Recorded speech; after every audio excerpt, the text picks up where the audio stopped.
there's this number one key thing that I do not like about the ZV-1. It's actually the reason why I'm returning this camera back to Best Buy by the end of today is number one.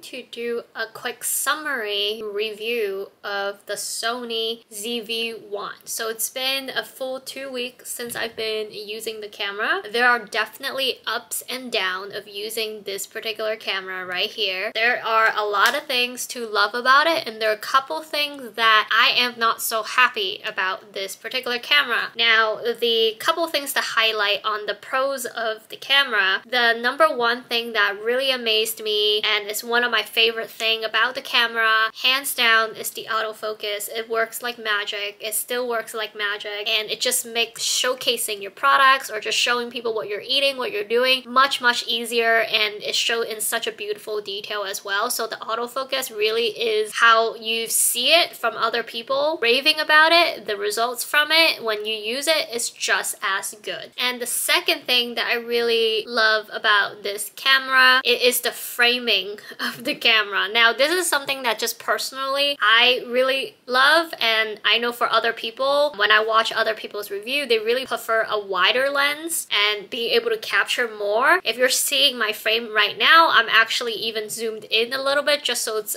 the frame's a little bit more limiting, and because to be honest, your girl don't really want to clean up the room right now, so whatever that you're seeing, it's intentional, so you can only see the frame that looks a bit cleaner.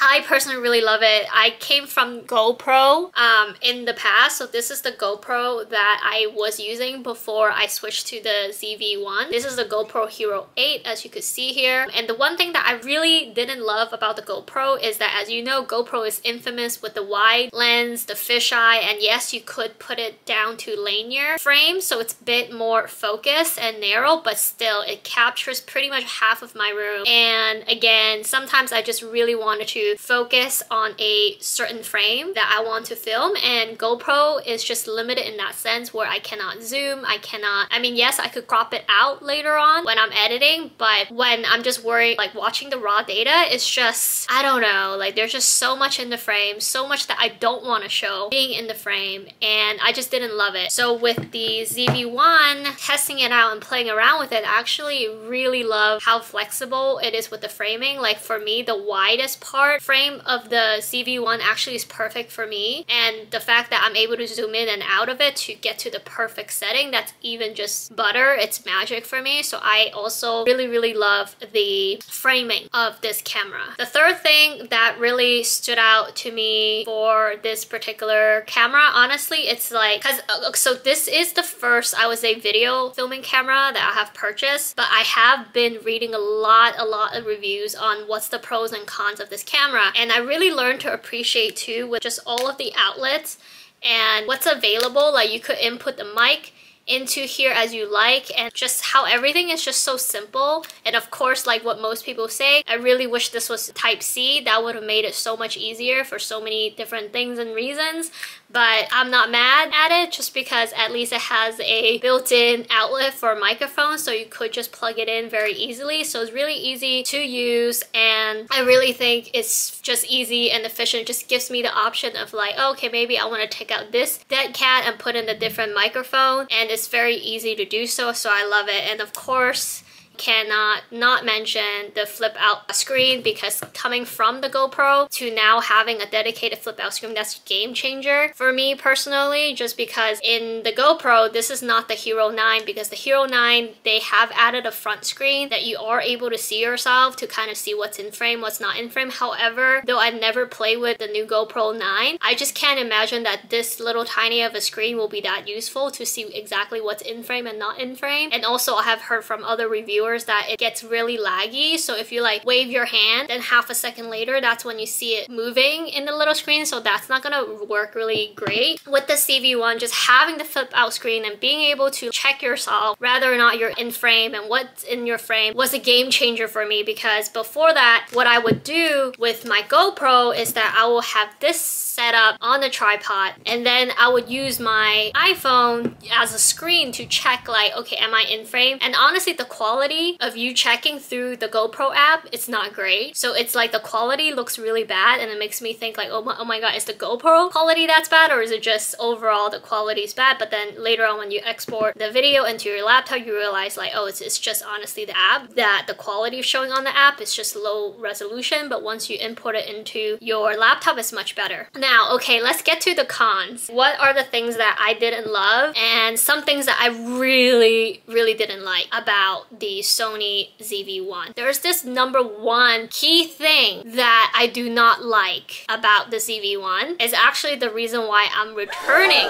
this camera back to Best Buy by the end of today. Is number one, and all of you who just bought your camera, ZV-1 especially, still within return policy, please check this, is that even though I have went to the setting and turned off audio signal so that when you're zooming in or doing anything like turning it on and off or zooming in and out, there's no sounds to the camera. For whatever reason, despite me turning it off, when I'm recording my footage and I am filming close up to my camera, like I'm putting a product, and so it's like auto-focusing, right? You see how like it will auto-focus and it zooms in and it kind of like blurs the background a bit more. Like when it's moving like that, for whatever reason, and this only happens when you re-watch your footage on your laptop. So if you even try to watch it in your ZV-4 in the camera, you don't notice this, is that there's a beep. So whenever I go like this, like when I like zoom in, there will be this beeping sound. It's somewhat subtle, but when you like just make your camera zoom in enough times, like when I'm going through products, like, oh, look at this, check this out, and then like check another product out, when it focuses, you'll hear that beep. And when you put products in front of the camera a few times, you just hear that beep, very noticeable, and it just became very annoying. And I was really glad that that beep honestly becomes so annoying for me, and I found out, because here's the thing, I do love the Sony ZV-1, and what I have done and what I'm actually filming on right now is with another Sony ZV-1. So I actually bought another camera because I was researching online. I'm like, why is nobody talking about this? Because I've been searching online on how to get rid of the autofocus beeping sound even after turning off the audio signal. Like I try to research everything, and for whatever reason no one's really talking about it. And so I'm like, it's just what people accept at the end of the day. Like maybe it just doesn't really bother other people, or maybe other people are not using the product showcase feature as much as I am, so they're not really auto-focusing as much. Like I don't know, or maybe they don't film in silence, because I usually have no background music or noises when I'm filming, so I hear it very clearly. So I was just going a bit of a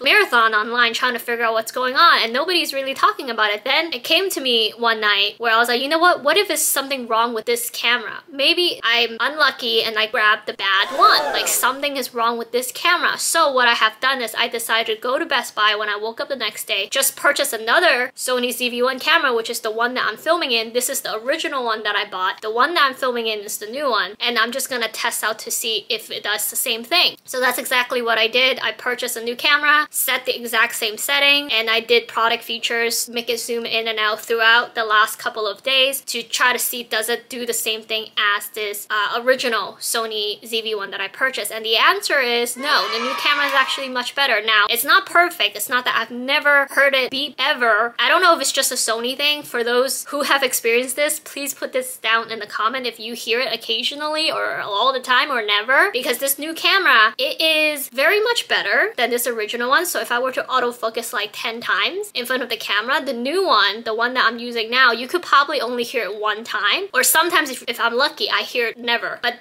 every once in a while, I do hear it, but it's more subtle. Now this one, this original one that I got, it almost happens every single time. So if you were to put things in front of it 10 times, each and every one of those times, you'll hear that beep. and it just gets annoying after a while. Again, it's not like a super loud, obvious beep. I remember the first couple of times I actually didn't notice it until I like would accidentally, you know, make it autofocus a couple of times, so you kind of hear like beep beep like 3 times in a row, and that's when it became obvious. And that's what I was like, oh my god, I can't stand this, and there's no way that other people who bought this camera didn't mention this or complain about it. So anyway, so that's my #1 recommendation, is that if you did just purchase your Sony ZV-1, again, it's not something that I was able to even identify. I even put my ear next to the camera just to see, can I hear the beep from the camera? Sometimes I actually can, and sometimes I cannot. But for whatever reason, it is the footage. It's not even in the camera. If you're trying to watch the footage from your camera, and I even turned the audio of the camera super loud just to see if I could hear it, I cannot. It's only when you have export that footage through your SD card to your computer, and then from your computer you press play, that's when you could really hear it clearly, and that's when I heard it. So #1, please do test it out to make sure that's not happening to your camera, and if it is happening to you, please put a comment below. And if it doesn't happen to you at all and I'm just having this bad luck, please let me know too, because I'm even debating to myself with the new camera. It is much better than this one, don't get me wrong, but I just don't know, because like it's still, I could hear it sometimes even though it's more subtle. I just wonder, could it still be that I grabbed the non-perfect one? I don't know if there is a perfect one, but anyways, just let me know if you have experienced this as well. That honestly is one of the main things I don't like. If I really were to say the second thing that I don't like about this camera is that, and you probably hear other reviewers already talked about this, it is the color of the camera. By the way, I really love this little thing. It just makes me feel like it's a little stuffed animal with the face, and this is the hair, and I'm sure all of you kind of feel the same way. Every time I see it, I just feel like petting it. But anyways, the second thing is the color. I will show you an example of a raw, no color grading, no editing, no nothing image of how it looks. It is more yellow tone. It is more warm tone in comparison to other camera that I have seen. I mean, even in comparison to the GoPro produces more of like a cooler tone that's more natural. The ZV-1 does give you more of like a tanner, warmer tone, so it really depends on what you like. But for me, for some reason, I have walls that are not bright white, and of course when you're indoors and you have yellow lighting, it just makes your background very yellow, and personally I don't like yellow background or too yellow of the wall, so I do need to do some sort of, even if it means light color grading, to make it lighter or normal or more cooler tone. So that is one thing that you'll notice with this camera, is that the color,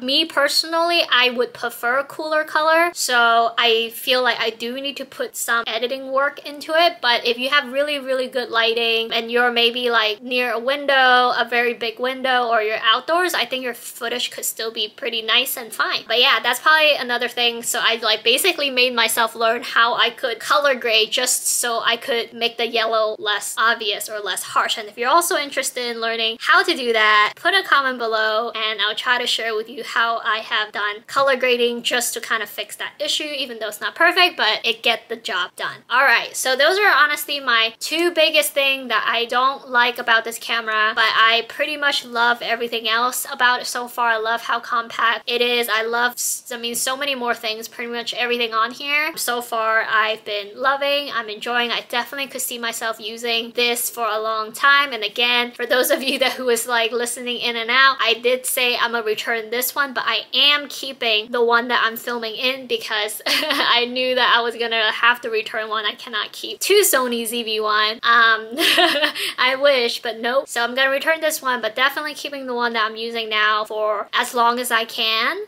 I hope you liked the review. Talk to you soon. Bye.